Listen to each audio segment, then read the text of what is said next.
Happy Friday, June 5th. I am ready to rock today. Full MLB slate plus the NBA Finals going on later tonight. And I have a bunch of plays, bunch of bets to get to. So I'm going to hop right into it. We'll hop over to Twitter and DraftKings. We'll start in the NBA. That's the most important. NBA Finals. Got a bunch of stuff for later tonight. So if we hop over here, just checking it out on DraftKings here. Let's see where the money lies for the game tonight. Now, Knicks won game one by, I believe, 10. Spurs are still favored by 6.5 in game two. So that's something interesting to note. I'm not sure if it went over. I think it was 216.5. I'm not sure if it went over or under that total, but Spurs are still favored at home by 6.5. I'm leaning Knicks plus the 6.5. I see 58% of the bets are on Knicks plus the 6.5.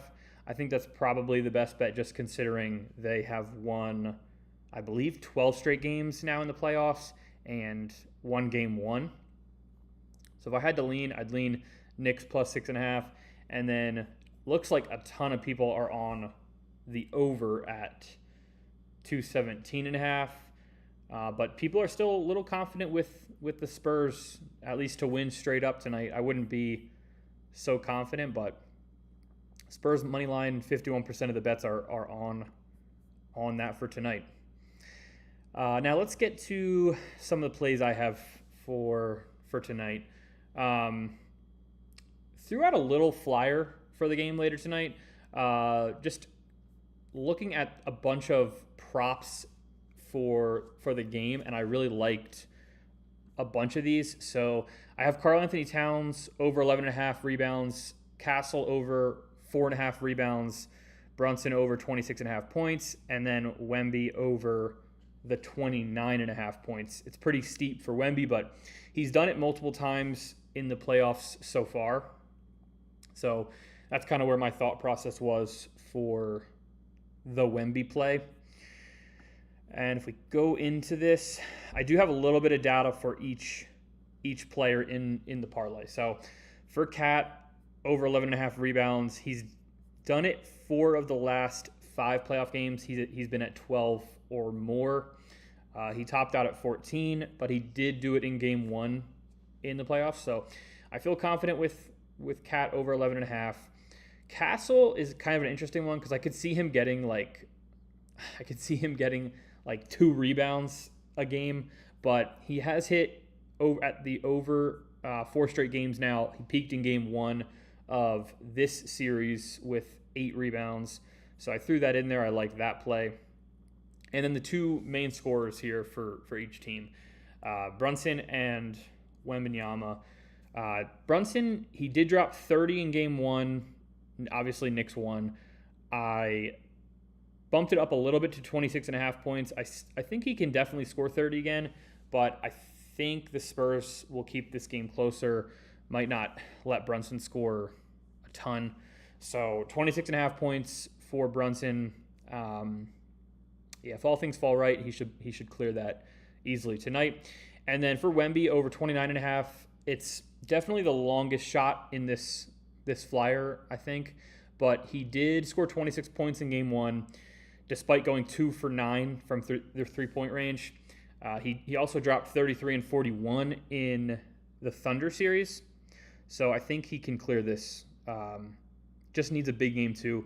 The Spurs need a big game too, which is why I like this play for Wemby to go over the 29.5. And then you can definitely take these plays straight up. Like Wemby, 30 plus is plus 146. Brunson, 26 is minus 113. So these are actually plays that you can take straight up if you don't want to have the huge parlay involved. Cat, 12 plus rebounds is plus 115. So they're all solid bets if you want to take them just straight up. I just threw it in a little bit of a flyer parlay. It's 10x your money. So 10 wins 100. Why not? Game 2, it's the finals. just let it fly a little bit.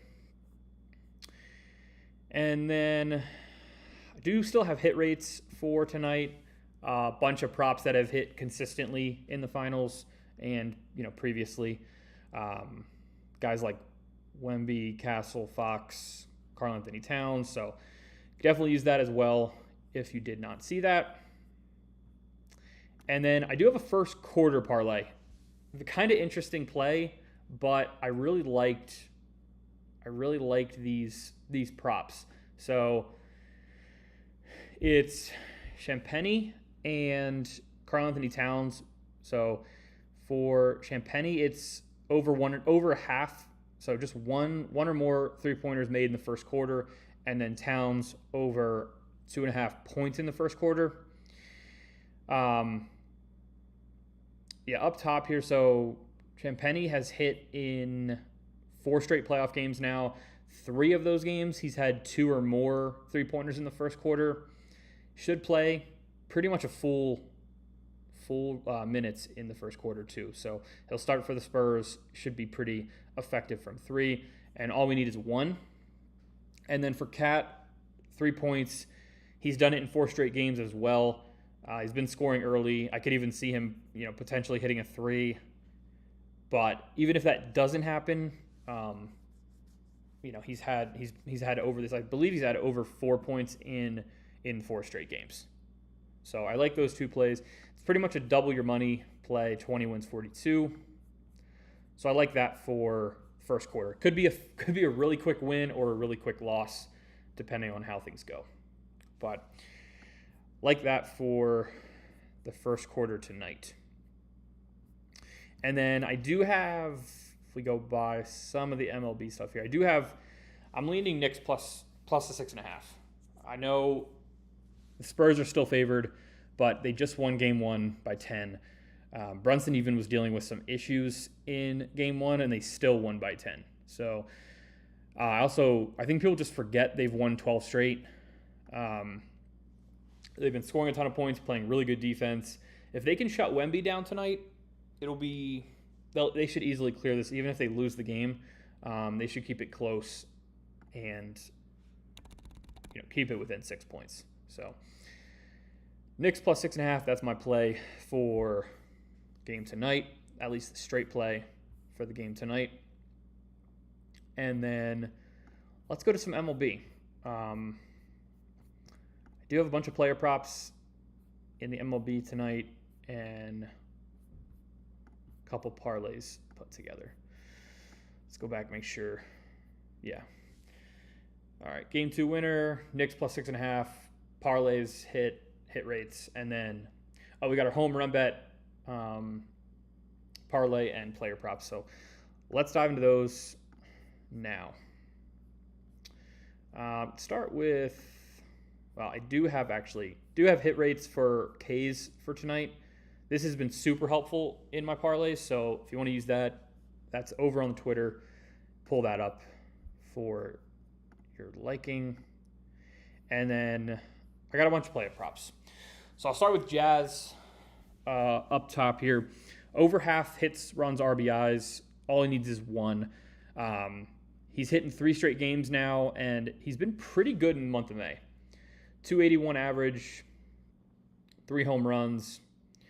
Judge is going to be out for a while. That kind of sucks for the Yankees, but it should give Jazz more opportunity, at least at the top of the order. So that's why I like this play. Good month of May. Also in really small sample size against Sonny Gray, but batting .429. That's always nice to see. So looking for a hit, but even if he flies out, sac fly or something, that should go over. And then I got 2 straight Braves hitters here just to get a hit. So Acuna and Matt Olson.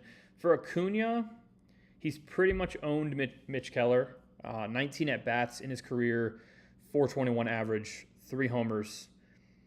He's kind of a pitch-to-contact type guy. That's why Acuna excels. Most hitters excel, at least putting the ball in play. And then for Olson, again, just over half a hit, 1 hit, or more. He's actually batting around 500 in 12 at-bats against Mitch Keller. So good track record. Pretty good recent stretch as well for Matt Olson. He's got a homer off him in that 12 at-bat stretch. And then he also has 5 hits just in his last 3 games alone. So I like Acuna, like Olson, both to get a hit tonight for Atlanta off of Mitch Keller. And then 2 pitcher props towards the later part of the night. Parker Messick over 5.5 Ks. This was pretty much straight from the player props. Actually, both these are pretty much straight from that list. Messick, 6+ Ks in 6 of his last 7 starts. So he's been really effective, at least this year. 2.21 ERA, 6-1 overall, pitching for the Guardians. And the Texas Rangers are okay, hovering around 500 right now, but they do strike out a decent amount. 8.6 times per game, ranks bottom 10 in the league. I like Messick over the 5.5 Ks. And then Christian Scott for the Mets over 4.5 Ks. He's went 6 straight now with 5 or more strikeouts. He'll get the Padres tonight. They rank bottom 10 in the league as well in strikeouts, around 8.5 per game. And over the last 3 games, they've struck out 11 times per game. They were facing the Phillies, so pretty good pitching there with Christopher Sanchez, Zach Wheeler. But Christian Scott has hit in 6 straight, so I feel confident with that one too.